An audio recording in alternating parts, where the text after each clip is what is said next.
Yeah. Welcome in, everybody, to another episode of 410 Sports Talk. I am James Haskell, along with my co-host Glenn Martin, and DK in the background, but literally in the background. He's just right over there. Welcome into the humble abode. This is the Haskell House. If you have been with us for a while, you've known that we did the draft party here as well. Had an absolute blast. We had a really fun planning session today, talking about all the fun things we're going to be able to bring to you guys and do in this coming year in 2022. So first off, Glenn, Happy New Year. Yeah, Happy New Year. Happy New Year to everyone. Thanks for an incredible year last year and showing of support from all of you. Appreciate that. Big plans for 2022, which of course we'll unveil throughout the year. But yeah, lots to do and lots of plans to grow the show. So thanks for the continued support. But the reason we're really here is to, of course, talk about the upcoming game, the do or die, the almost win or go home scenario the Ravens find themselves in this weekend going up against the LA Rams. We said last week was a must win, and in some ways it was, but there's no arguing this is definitely a must win. Yeah, absolutely. Because I think at the end of the day, what were the percentages? We did it. It was like we have an 8%, an 8 or 9% chance to get to the playoffs if we lose this game and beat the Steelers, which is not a given either. I mean, we just lost the Steelers. They have a lot to play for with Big Ben's impending retirement. Yeah, so it is a must-win in as much of the sense of the word and phrase can be. It's an absolute must-win. I don't think that it gets any more urgent than this. So the Ravens will be playing with all the urgency, fire, season on the line. John will be coaching them up. We got a lot to get into in order to talk about that. Glenn mentioned it before, but just once again, I want to give you guys a huge thank you for all the support in 2021.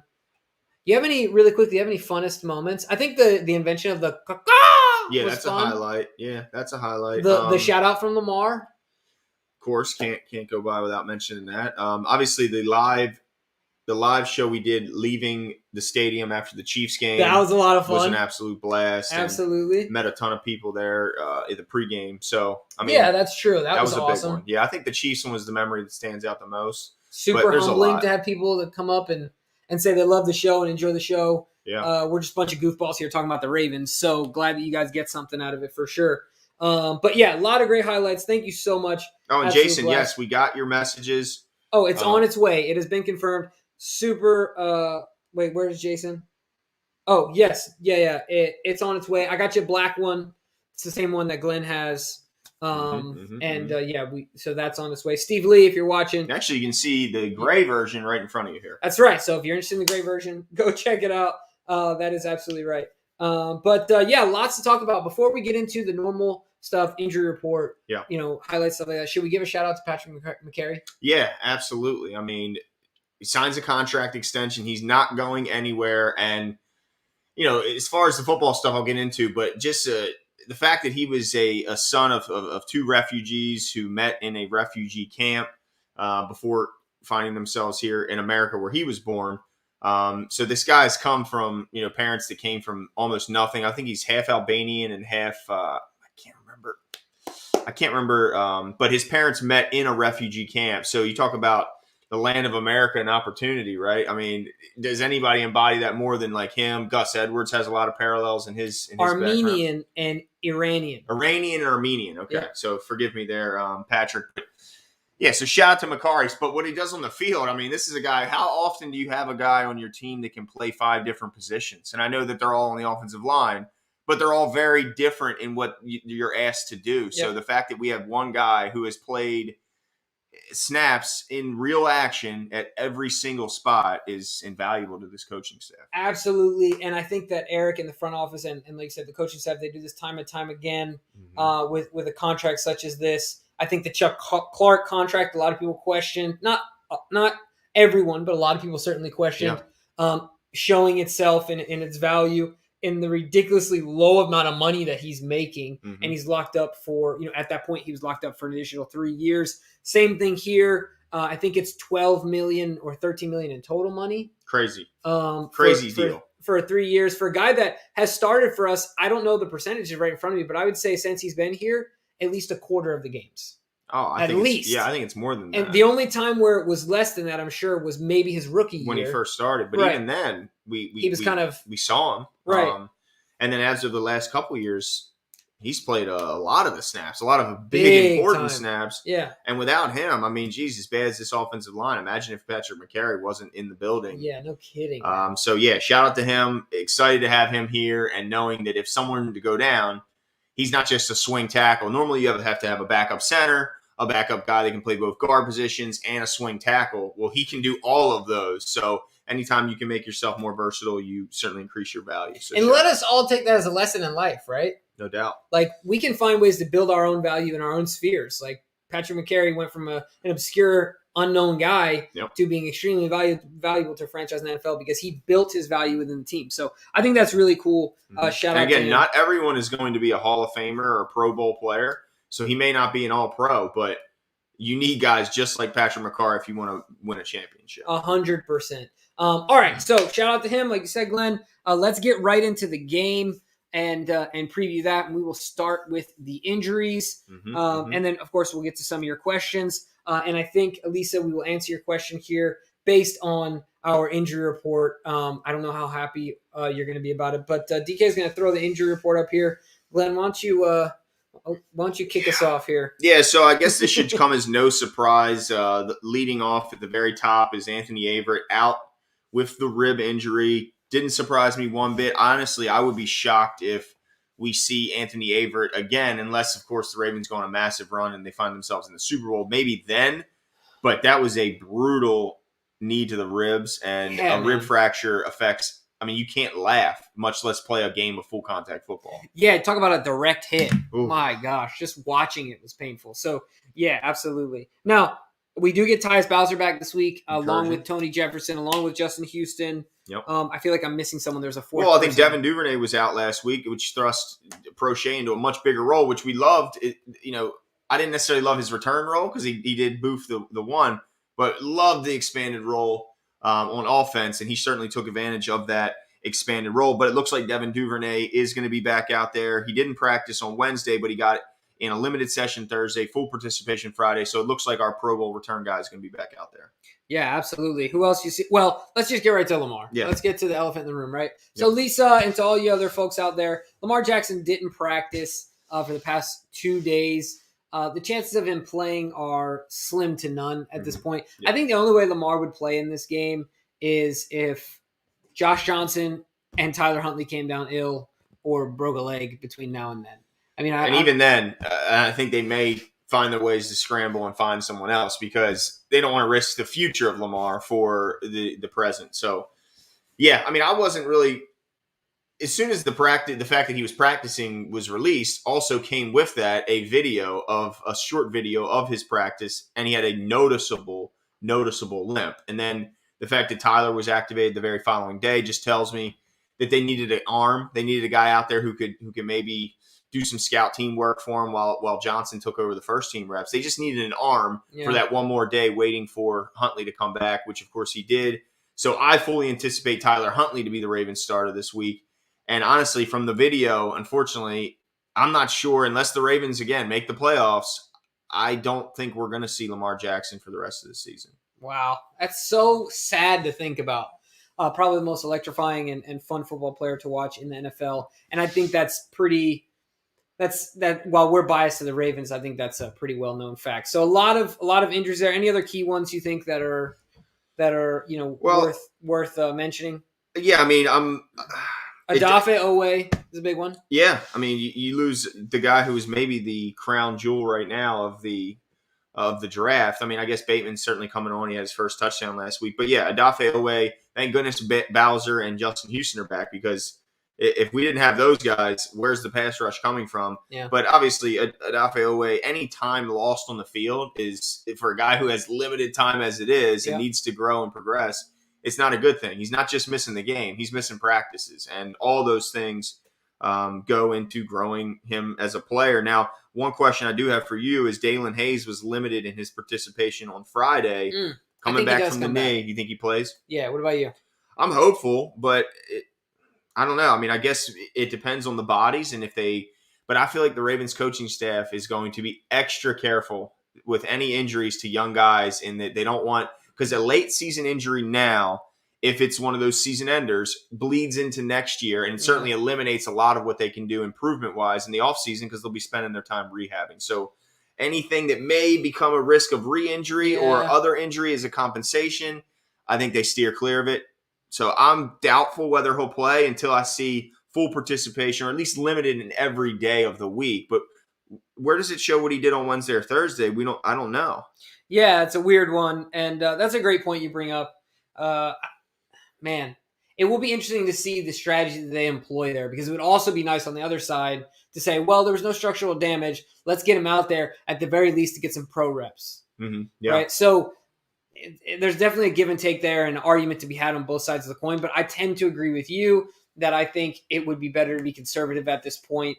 And unfortunately, and I hate to say this for the Ravens, at least have one eye towards the future at this point where we are as a team. But let's move over to the Rams, who don't appear to be quite as healthy as the Bengals, but their list is about 1/4 of that. I'm so jealous right now looking at this list. It makes me sick. I mean, the only real name of consequence on here. There's 2 names on here. Yeah. Well, there's 3, but I guess. They both, so you got Jalen Ramsey, Aaron Donald, and Van then Jefferson. Definitely a big one. But, the 2 defensive stars. It says rest. Yeah. So, and the 2 defensive stars, they exactly. All 3 of them say rest. All the ones of note are just resting. So basically, they've just been at home, eating, drinking Pedialyte, annoying. lifting weights. So annoying. I'm so full of bitterness and jealousy. All these teams, these last 2 teams have been so healthy. The Rams, they've had some injuries with Bobby Woods going down. But, by the way, the 2 days before Bobby Woods is down, they acquire Odell Beckham. And they have Van Jefferson, who's still a big-time threat. And, of course, Cooper Kupp, who's right now the best receiver in football, statistically at least. And you could argue that just in general. So, but when you're talking about the wide receiver specifically, I think it would be the wide receivers there. It's like a Madden team, especially with Cooper, the way he's playing. Yeah. But I think that it's fair to say that just the wide receiver core, the Ravens got one heck of a competitive group of guys that you could put up against a lot of teams. Yeah. The overall health you got Cooper Kupp pulling them up. Yeah. That's kind of and then Odell Beckham, who's no slouch. Yeah. And Van Jefferson has proven, if you look at his numbers, what he's been able to do this year has been incredible.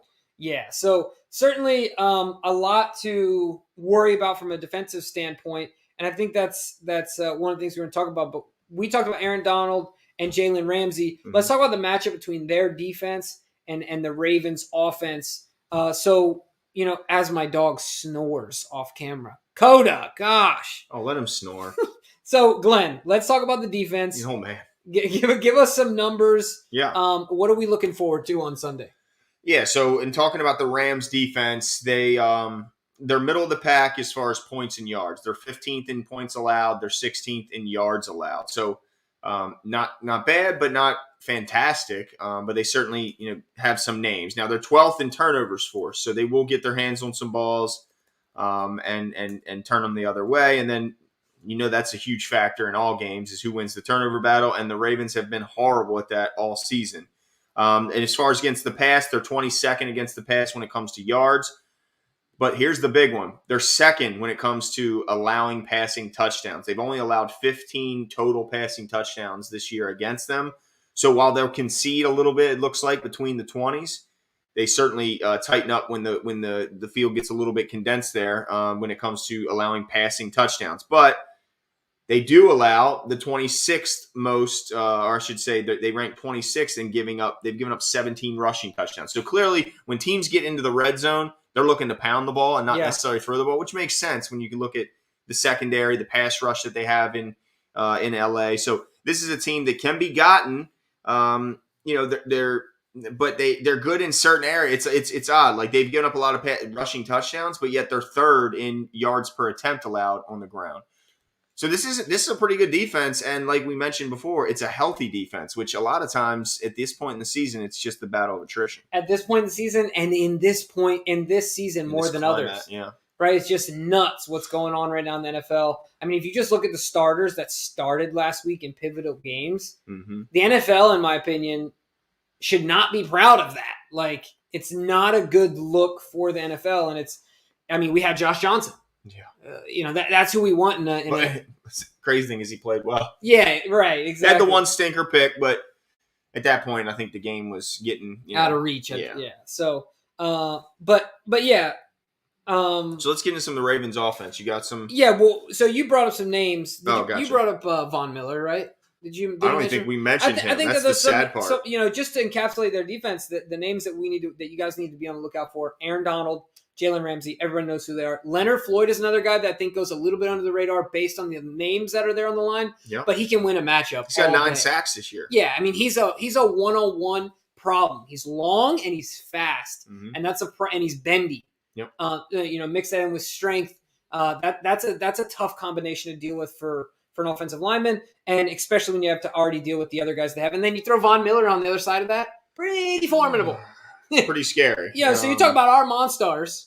You talk about their Monstars when you have Von Miller, Aaron Donald, and Leonard Floyd. By name, it's hard to find any team that could beat their stars by name. And Aaron Donald, obviously, when you're how many times has he won Defensive Player of the Year? 3, I think. I mean, and you're talked about as the single greatest defensive player of his generation, and I think you'd be hard to even argue that. I don't care who you're a fan of. He brings the group up, but then you have Jalen Ramsey, who most consider to be the top corner in the league. Most, not me. Exactly. So most consider you have the best corner and you have the best down lineman in the league. Yeah. That's pretty damn good. I'll tell you what, I do love one thing about Jalen Ramsey's game. His pouting game. I love when he stomps his feet like a 5-year-old kid after they get beat in the end zone, This is my toy! Yeah, exactly. It's like Jim Harbaugh does do a little bit of Jim Harbaugh, so I'm happy about that. But one other thing I want to point out defensively about them is their 2 leading tacklers by a wide margin are both their safeties. Interesting. And so that can be a good thing and a bad thing. I think that it brings, it obviously shows that they're willing to bring their safeties down into the box and crowd the box and make you throw, which as a Ravens fan is what scares me. Yeah. Because I think they are obviously going to show they show by these numbers that they're willing to bring those guys down to support the run. And that tends to be the strategy what we've been seeing deployed against the Ravens offense, and the Ravens haven't always been able to counter that. And then when you look behind them and go, wow, so they're going to bring those guys in the back. Well, there's going to be some islands out there. Well, yeah, that island is going to be occupied by Jalen Ramsey and help. So that kind of worries me a little bit. They don't have that big time middle linebacker that like we've seen over the last couple of weeks. But man, it's just a little bit. They're going to have speed on the field and they're going to load the box is what that shows me. Yeah, absolutely, and that can be a tough thing for a young guy like a Tyler Huntley. However, he has shown some ability to let's hope that the lasting effects of him coming back from COVID, missing some practice. Hopefully, he's still in rhythm and can get some things done. Absolutely. So let's talk about the offensive side of the ball here. Yeah. Let's get to some stats and something interesting. The Ravens allow and score the exact same amount of points down to the 10th of a point right now. 23.7 they allow, 23.7 they score. So and do you have the total number of points for the year? Oh, I guess it's total the same. Points 355. We've scored and 356 we've allowed. So we've given up now more than we've scored. Yep. Yeah. That's not a good sign, folks. No, not a good sign. But as far as the offense goes, this is what we're doing these days. Net passing yards right now per game continues to plummet down to 244. I think it was in the 280s at one point, like after the Colts game or something like that. And then from a running perspective, still at 137. Once again, nothing. We've had some decent games though. For sure, as of late.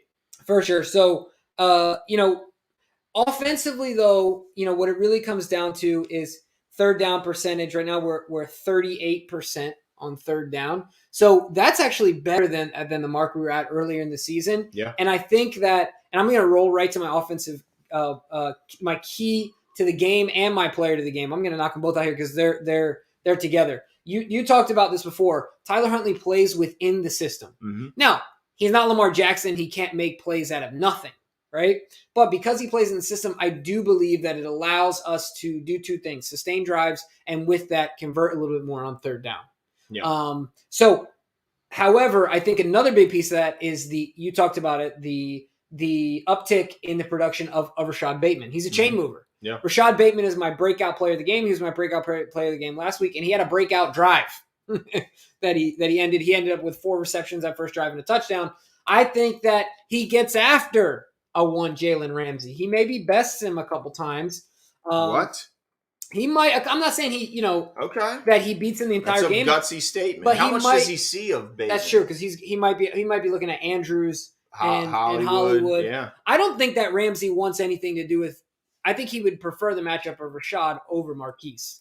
Ramsey's not known for being the fastest corner. No, but he could certainly push around. He's certainly physical, Yeah. but if Marquise slid by him, it's a problem. It could be. So anyway, I'm taking Rashad Bateman though as my breakout player of the game. I think that he puts together more than a productive quarter and ends this game with a touchdown. I'm going to say maybe double-digit receptions. I'm not going there. 8 receptions. Would be a lot. That's a lot. 8 receptions. That's touchdown. An impressive number. Anyway, I think he has a good game this week. Him and Tyler have something, and I'm looking forward to seeing it. So that's my key to the game and my breakout player kind of tied together because of what he does on the field when it comes to third down.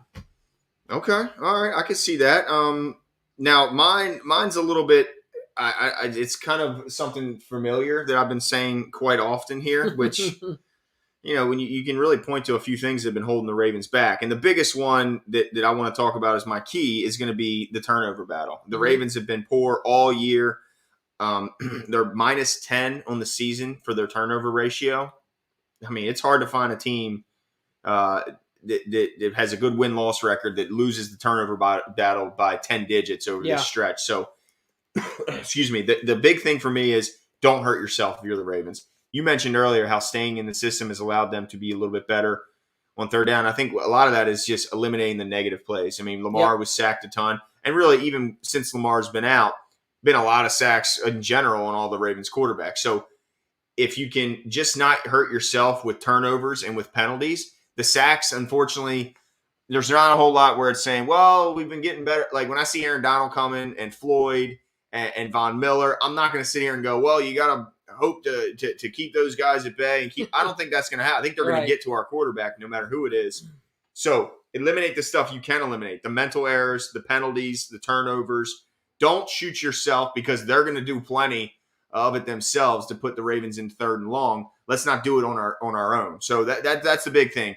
I don't think you can physically stop them from pressuring the quarterback and causing some negative plays in the run game and the passing game. Mm-hmm. But what you can do is not, have a false start because you forgot the snap count, not have stupid delay of games because you didn't get the play calling enough. Just limit the dumb stuff, and I think that you can overcome the sacks and the stuff, the plays made by them. Yeah, no, that's a great point. Now, I have a question in regards to that because I talked about playing in the system, right? But playing in Greg's system is 10, 12, 15 play drives, right? 100%. These long orchestrated drives. Now, my only concern with that, it's a balance because when you got a young guy quarterback, any quarterback, it's difficult not to have a mental error somewhere in there. Even if it's not on the quarterback, anybody on the offensive side of the ball, you're playing with the system, you have 2 negative plays like you talked about, and boom, you're in a terrible situation, right? Or it's a turnover or whatever the case may be. So do you see a way, based on what we know their defense can do, a way for the Ravens to get chunk plays where we don't have to sustain 10, 12, 15 play drives? Do you see any big plays in the air this game or on the ground to where we can carve out 40 yards, we can carve out 30 yards instead of putting together these methodical drives? I feel like there's got to be a balance there this week because if not, forget about it, right? Yeah, well, that's the advantage of a team willing to take the chance and load the box is that if you get past that first level, there's nobody on the back end. So if you can, as a running back, get past one of those safeties that they bring down the box, well, there is no safety net. So then there's your opportunity for big plays. And the same you said in the passing game.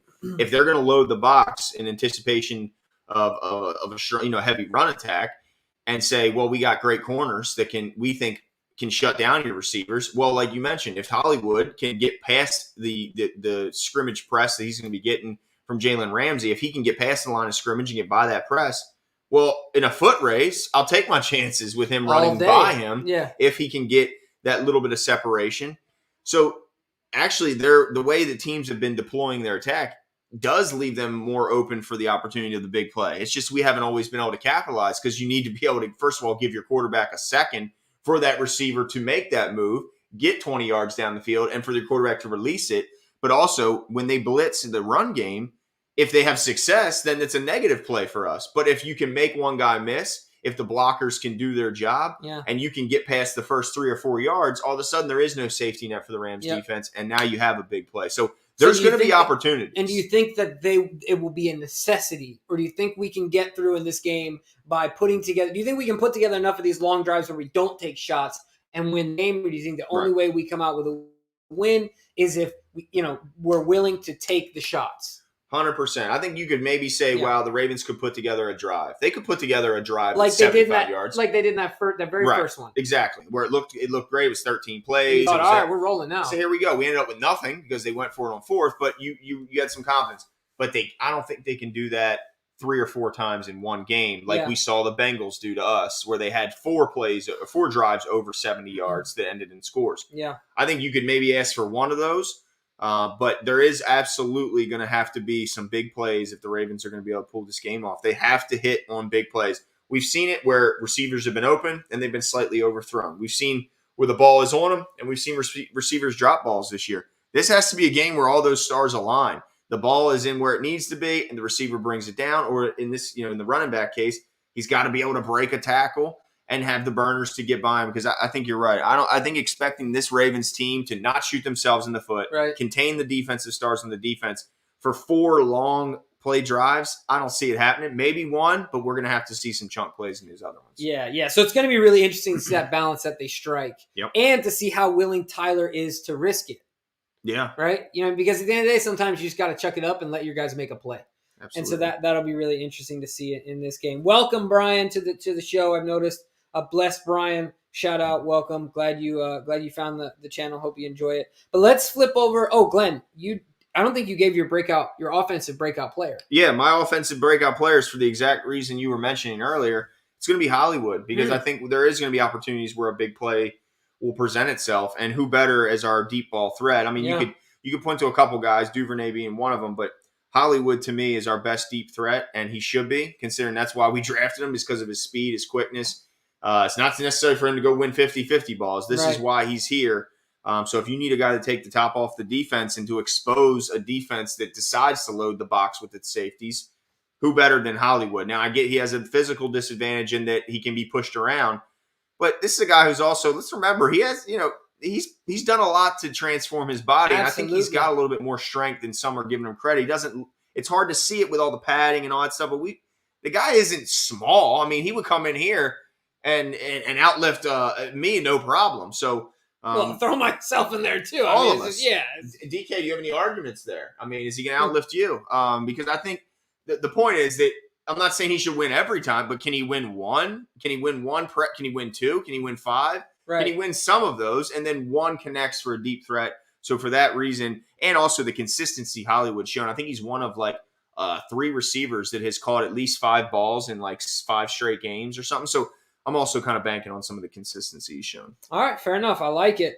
All right, so let's switch over to the other side of the ball, and we'll get to the Rams defense, Rams offense versus the Ravens defense. So Glenn, what's their offense? Is it as star-studded as that defense? Oh my goodness! Of course it is. It's ridiculous. I mean, they got nothing but studs up and down. Of course, led by Matt Stafford, who is one of the top quarterbacks in the league and has been for a while. He was just stuck in Detroit, where football goes to die pretty much, or to at least not to succeed. Yeah. I mean, so even though he's had some of the most prolific pass catchers, and he again has that again this year. So this is a guy who went from Calvin Johnson, throw for over 2,000 yards, to that guy, and it looks like he's on track to do so again with another guy in Cooper Kupp.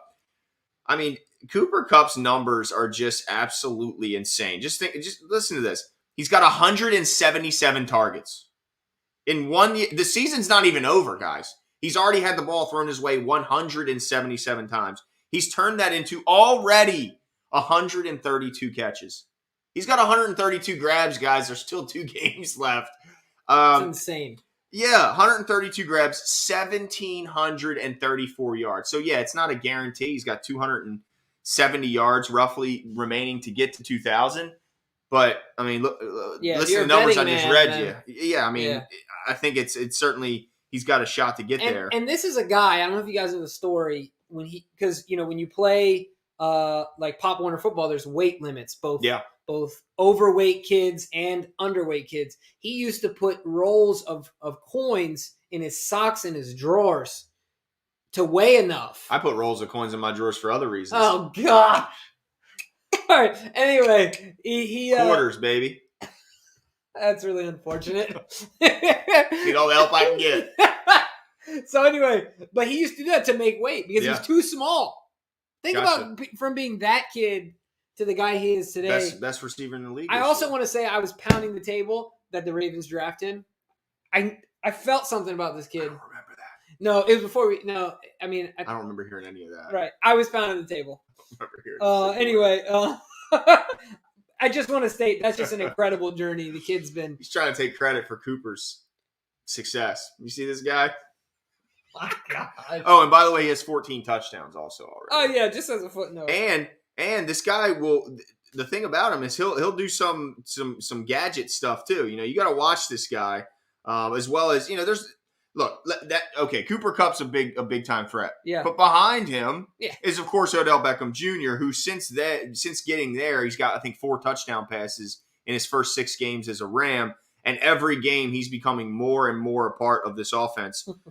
So, yeah, beware. I mean, he's got 20 catches, 248 yards, and 4 touchdowns in his first 6 games there, which we can only expect that role to expand. Yeah, anytime you go by 3 letters, you might be pretty good.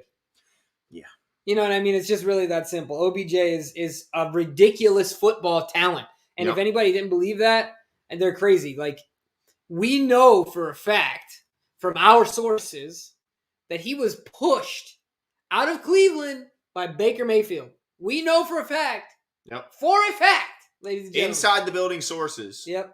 That Baker Mayfield was a big part of why he left. And man, I don't think the Browns are not to say that Odell Beckham is like free of any guilt or I can see why a team wouldn't necessarily want him in their locker room. I think when things are going well, he's great to have around, but when things are going poorly, he can be another guy who's a distraction, who's another guy who's a malcontent and all that stuff. So I don't necessarily love him when things are going poorly, but if he's on your team and you're doing well and you got some success, he certainly brings some more eyes. He brings some positive energy to the group. I mean, the guy said they didn't celebrate like hardly at all before he got there. Now all of a sudden they're celebrating more as a team, doing the dance routine.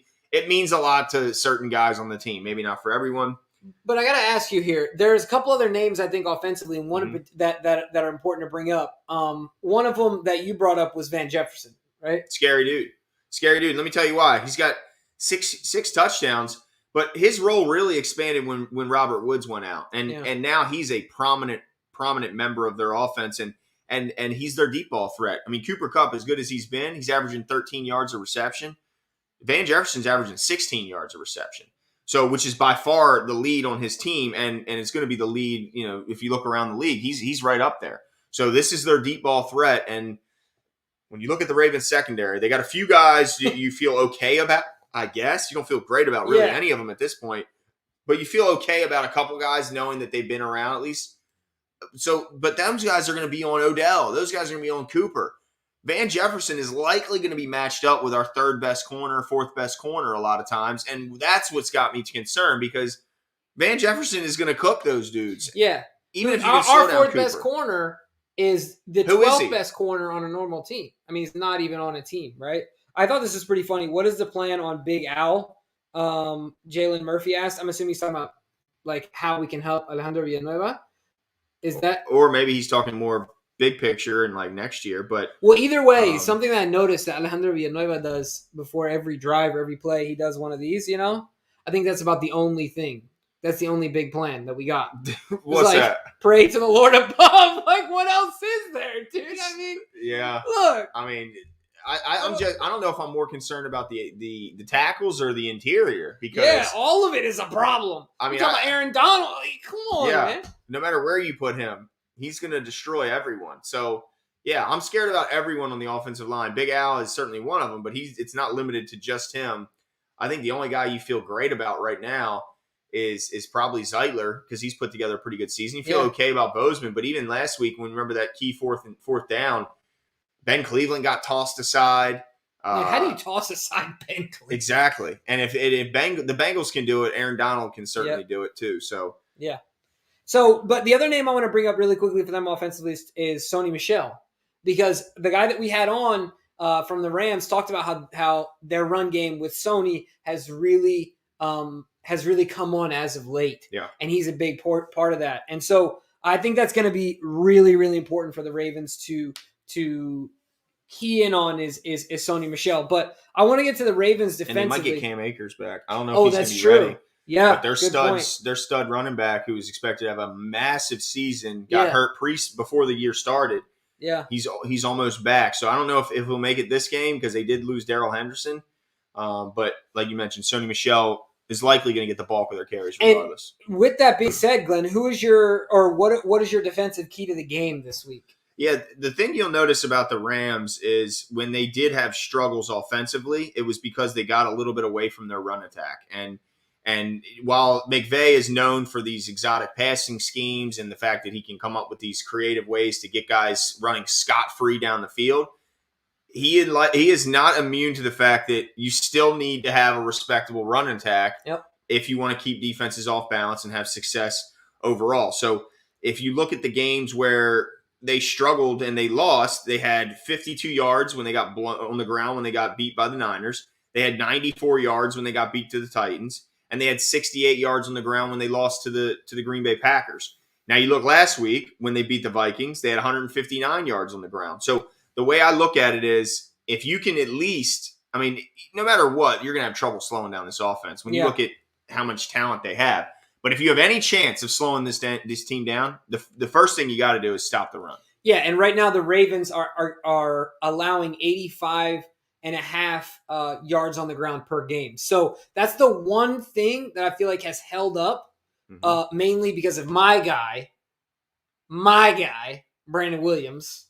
No, I'm kidding. It's not a one-man band here. Obviously, what's his name? Mack has done a lot. Broderick has done a lot.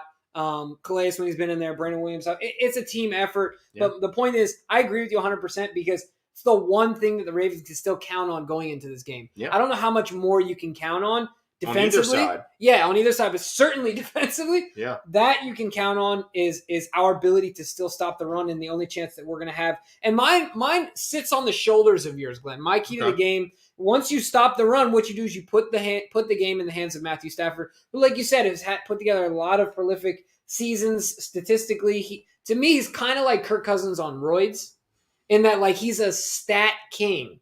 At this point, he hasn't won anything. Yeah. A lot of that has to do with Detroit, right? Yeah. But we've seen this year Matthew Stafford's put up some serious stinkers. Okay, yeah.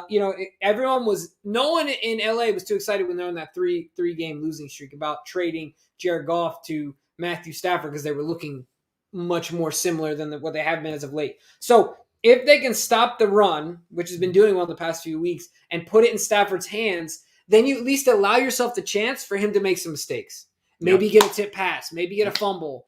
Something that you give yourself the chance. But I think that if you cannot stop the run and they're not one-dimensional, then we have zero chance. Yeah. So I think that is my key to the game defensively. Now, who is your breakout player? Yeah, mine is. I mentioned how the key to the game is going to be to slow down the run, and I think that's going to be a group effort by certainly the guys in the front seven, but also the safeties are going to have to play a role in that. And so, yeah, the safeties always have to remember that they're super talented on the outside, and that the play action threat is very real, and you don't want to come down too aggressively and get beat over the top. But I think Brandon Stephens is going to have an opportunity to be involved in a lot of key plays, because the guy we had on mentioned that Higbee's coming back, and he mentioned that the difference when Tyler Higbee, their big tight end, is healthy and on the field. Well, we don't have this group of corners where we can deploy guys to certain areas and move things around.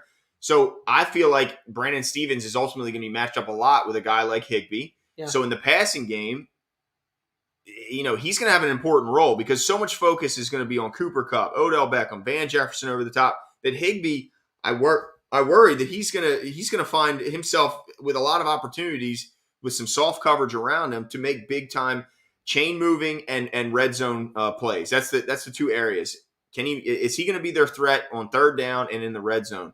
So I think Brandon Stevens is going to have an opportunity to make a lot of tackles in the run game as well as make some big-time coverage plays in the passing game. So he might not have a pick, he might have that, but I guarantee he's up there in the team leading tackles, and he's in the picture frame in a lot of opportunities in big moments, whether it's covering the pass catcher or helping in the run game. Yeah, because it's definitely something that we saw on tape once we finally knew who Brandon Williams played for and Brandon Stevens played for and who he was, what school he played for, what position. Once we knew all those things after the Ravens, who the hell he was. Yeah, when you see him on tape, he's got ball skills. Yeah, and he had a lot of pass breakups last year, and we haven't seen a ton of that this year. Right. But certainly he's a rookie playing a new position.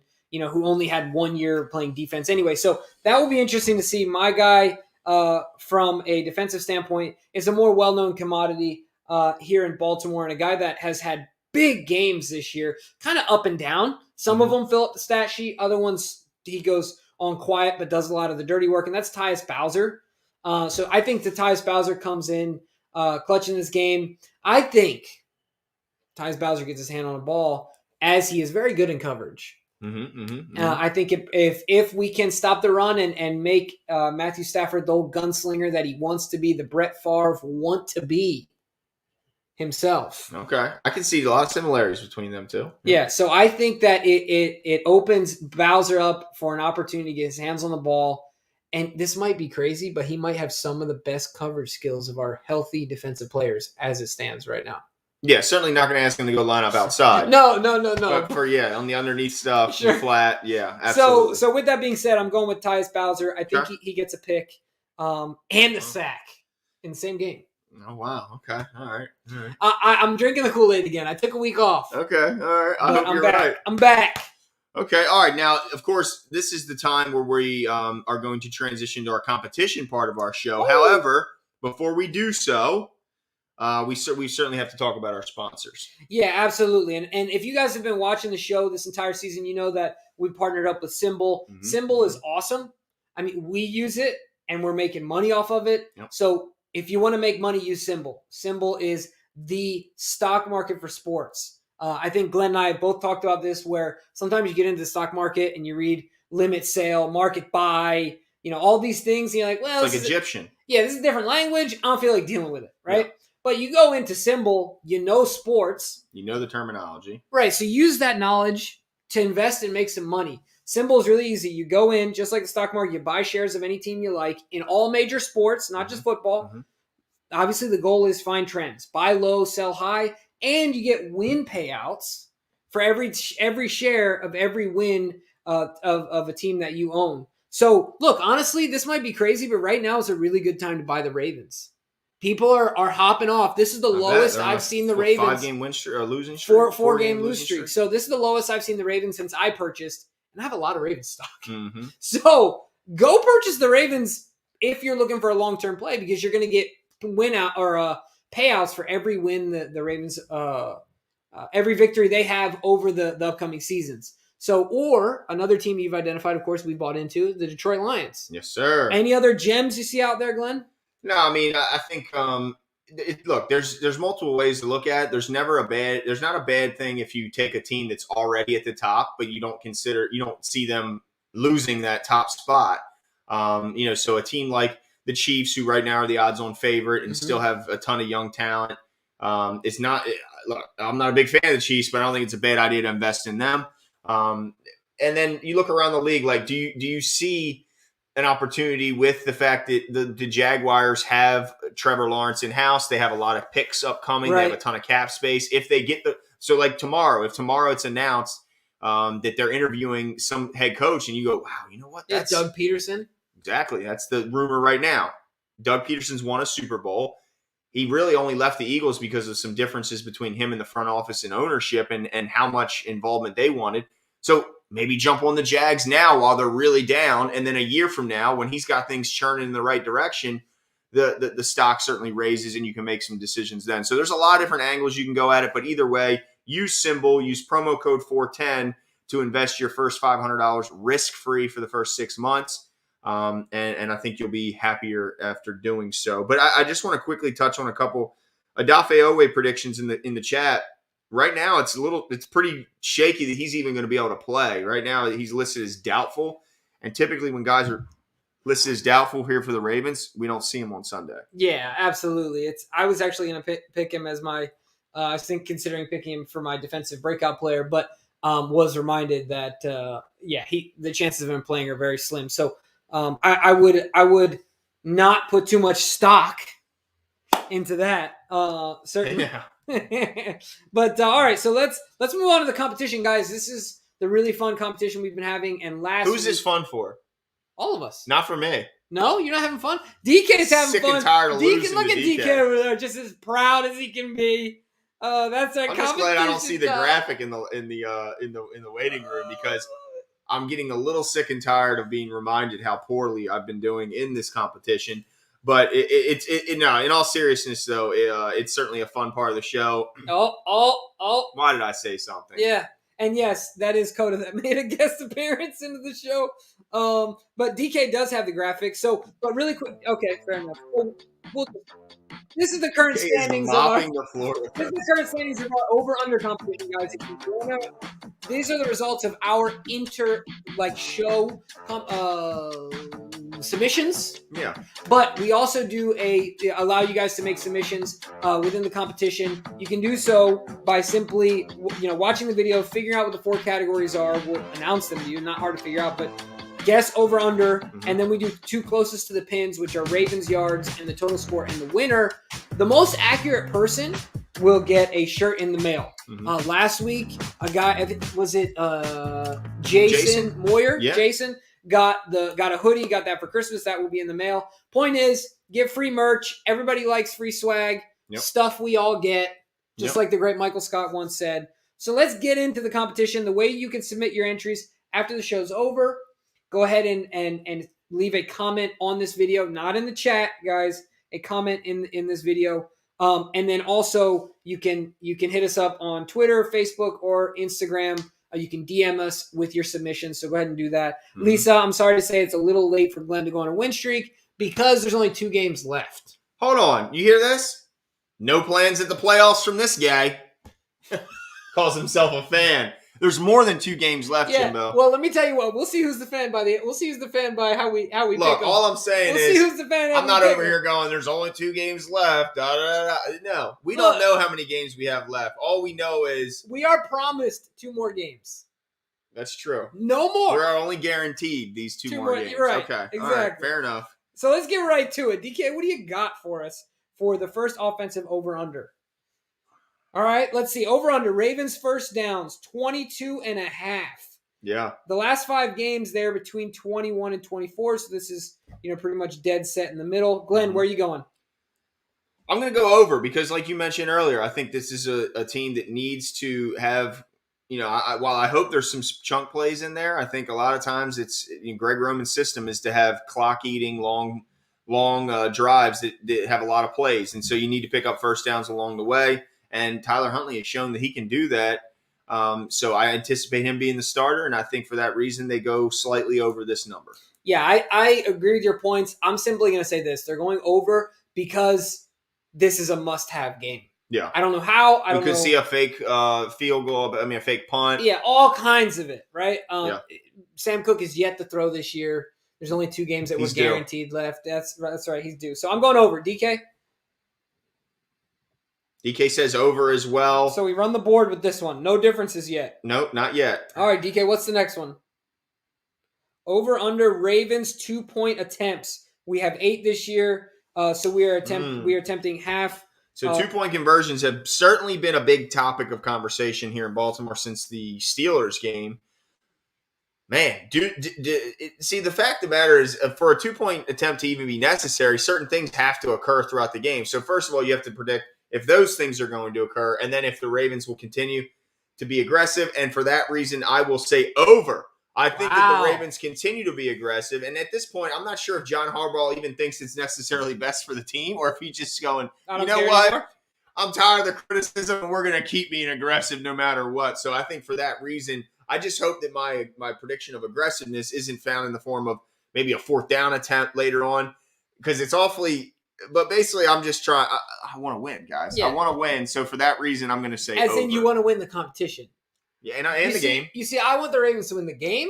Both. So I'm going under.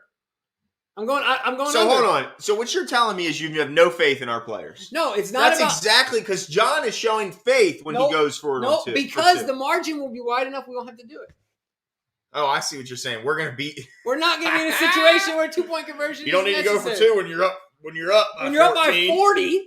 I mean, no, this guy. Not 40, but I'm going pandering right here. I'm going under. DK, what do you got?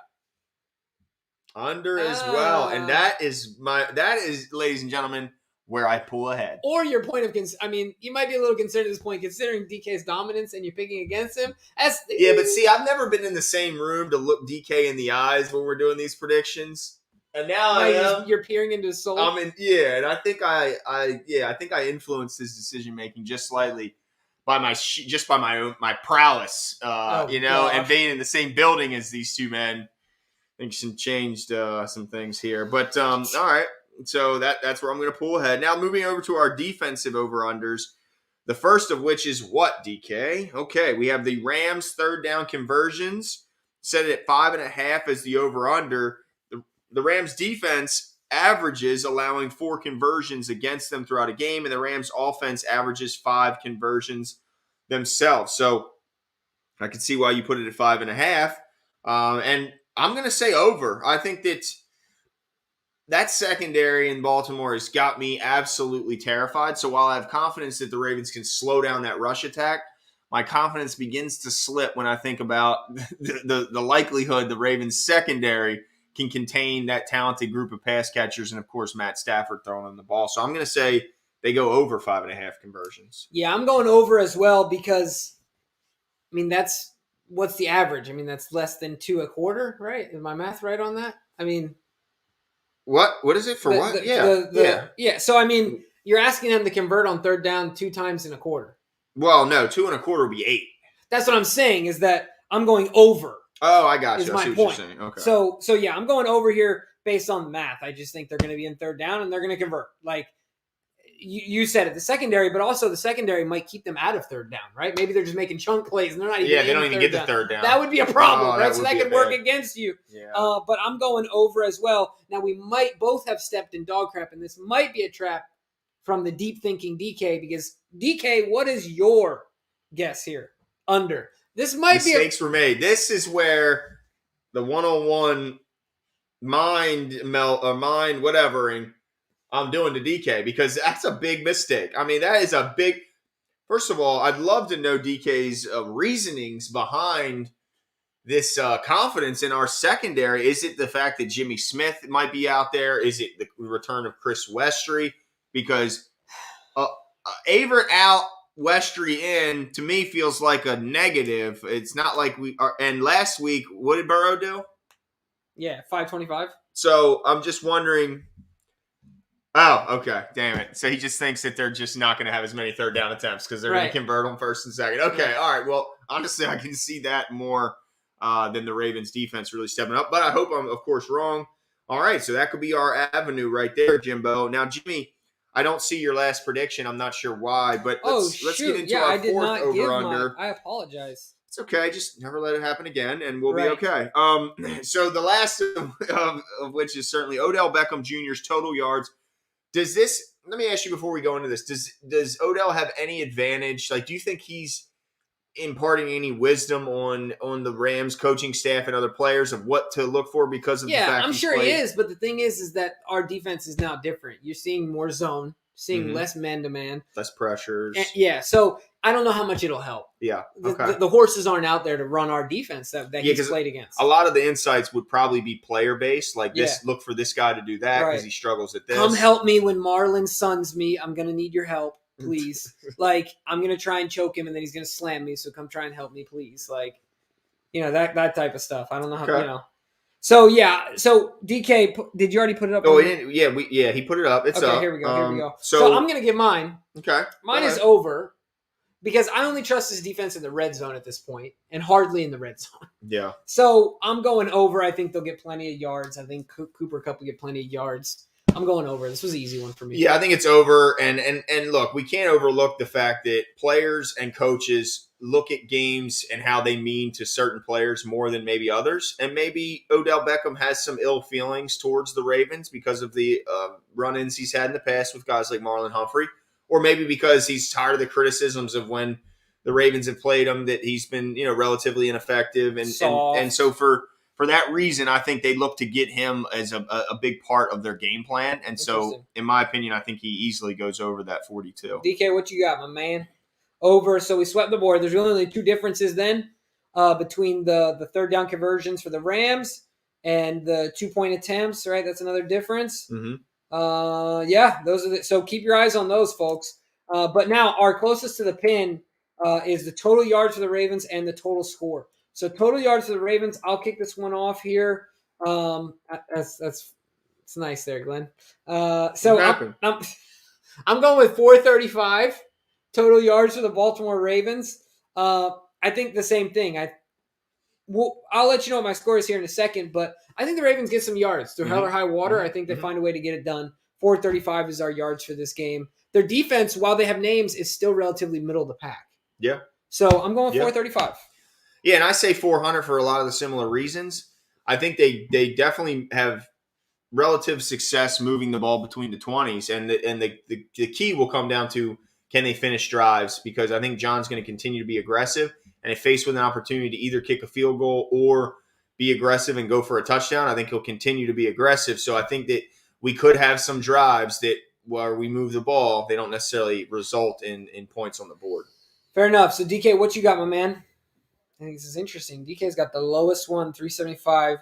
DK is not feeling too good about the Ravens so far. It'll be interesting to see what it's kind of interesting, the bit of a contradiction between his yardage total and his score. But let's get into that right now, because this is the ultimate final tiebreaker. That's right. Really, before the yardage even becomes a thing. And so I'll kick us off. You remember last week, I'm sure you do, the Ravens got destroyed, and really the game before that against the Bengals, the Ravens got destroyed. And I think part of the reason the Ravens got destroyed is there was a lot of motivation from the Bengals side to kind of avenge some of those ass whippings they got put on them last week, and they were tired, or last year, and they were tired of seeing all these highlights, and they saw a ton of them throughout the offseason, and so they came into this game with a little extra motivation. Well, what happened the last time the Ravens played the Rams? Yeah, they embarrassed them. It was hammer time. And while that was a few years ago, and so there's certainly some change at a lot of positions, their stars are still there, certainly on the defensive side of the ball, and the coaching staff remains ultimately the same. So, except the defensive coordinator. I think that might have been the game that got him fired. Yeah, that might have been what got him fired, though. But a lot of that coaching staff is still there, and they remember that beatdown. And so I think that, like the Bengals, I think the Rams, if given the opportunity, will run the score up. They'll continue to have their foot on the gas. And for that reason, I'm picking the Rams to win this game, a score of 35-17, another disappointing loss for the Ravens. Another game where they're competitive in the first half, but ultimately the lack of talent and the overwhelming talent for the Rams, since they're healthy, takes over. And so the Rams win the game. Oh, ye of little faith. Oh, ye of little faith, my friend. Look, I'm not happy about this. Look, the Ravens are winning this game out of sheer desperation, urgency, competitive fervor. They're fighting for their lives. Right now, the Ravens are the mom whose child is under the car, and she's ready to pick up that car. All the adrenaline in the world is running through her veins. Okay. Straight up mama bear mode. All right? That's what the Ravens are on this game. 27-24. Baltimore Ravens take it all. Justin Tucker seals the deal. Game over. Well, I'd certainly feel good about a game coming down to his leg. But, yeah, I have my doubts. But, DK, what is your score? Wow, 31-28 Ravens, which is really interesting in that to get to 31 points, I'm assuming with the lack of really total yardage only being 375, I'm assuming you mean either they're going to get some short fields or they're going to get a defensive score or a special teams score. So I'd like a little bit of elaboration here, because Okay, all right. So I see what you're saying there. So he's predicting that the Ravens defense sets the offense up for some relatively short fields, which cuts down the yardage but increases the points. You know what I think is funny? What's that? Every time we do this conversation, he's trying to poke holes in DK's logic. Yeah, and he's always right. And he's dominant. Like, this is what I do. This is what I do. And I get it because I wanted the same. As soon as I saw it, I was like, wait, how do you have the lowest yards and the highest score? Yep. Right? Like, but look, DK finds a way. Coda, who you got? Who you got, buddy? Who you taking?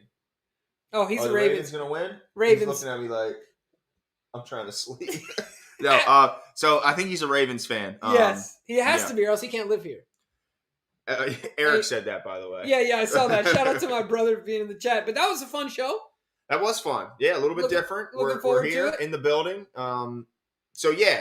Thanks again. Just to kind of recap, thanks again for 2021. Yes. Thanks for all the memories we built and the kind of family we're building. Can we clap it up for the folks, for everyone that watches all your has dealt with our stupidity and our cacos and our everything else. Well, that's not stupid. That's talent. But talent, right. I get what you're saying. But yeah, big plans for 2022. And obviously this season, while this is a big game, it's not over yet. So let's continue to have faith. And even though I'm picking against our Ravens this week, I certainly hope I'm wrong.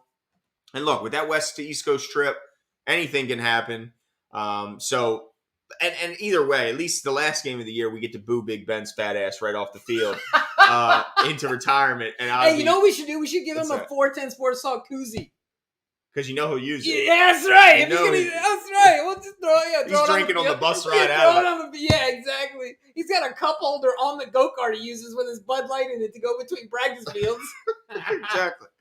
But yeah, that's it for us tonight. But I do want to do a couple shout-outs. Yeah, let's do it. Rico Smith, appreciate the compliment. Thanks for coming out. Troy, it's been a while since we've seen Troy. Yeah, I feel like that. Where you been, Troy? We always enjoy seeing you here. Good riddance to Ben. Yes, I agree with you there. Colin, I think that is Tavon supposed to play? I think Tavon's right now on schedule to go. Yeah. As far as I know. Katie Arrington, thanks for coming out. Definitely opportunity for Stafford to turn the ball over. Edwin, appreciate your continued support. Yep. You and DK agree. Well, unfortunately, that just means you're going to lose this week because I'm going to win. Devon Johnson, appreciate your support. Eric, thanks for coming out. Again, ruining stuff by looking at the past. Lisa Ann, thanks for your continued support. You only are what the scoreboard says you are. Lisa Ann was right. I'm getting ready to go on a massive run, as well as the Ravens. Our win streaks are really going to run concurrently, and as I continue to win, so do the Ravens, and I will continue my win all the way through to the Super Bowl, just like them. But you picked us to lose this game. Jalen Murray, thanks. Murphy, I'm sorry. Jalen Murphy, thanks for coming out. I certainly hope that the secondary can hold up. Joshua Barrowy, maybe we will see a trick play. I mean, why not, right? What do you have to lose? You got nothing, really. So, but if I missed you, thanks for coming out. All who watched silently, appreciate your continued support. Thank you so much, and we will talk to you soon. See ya. I hope Henry's not sleeping. He might be.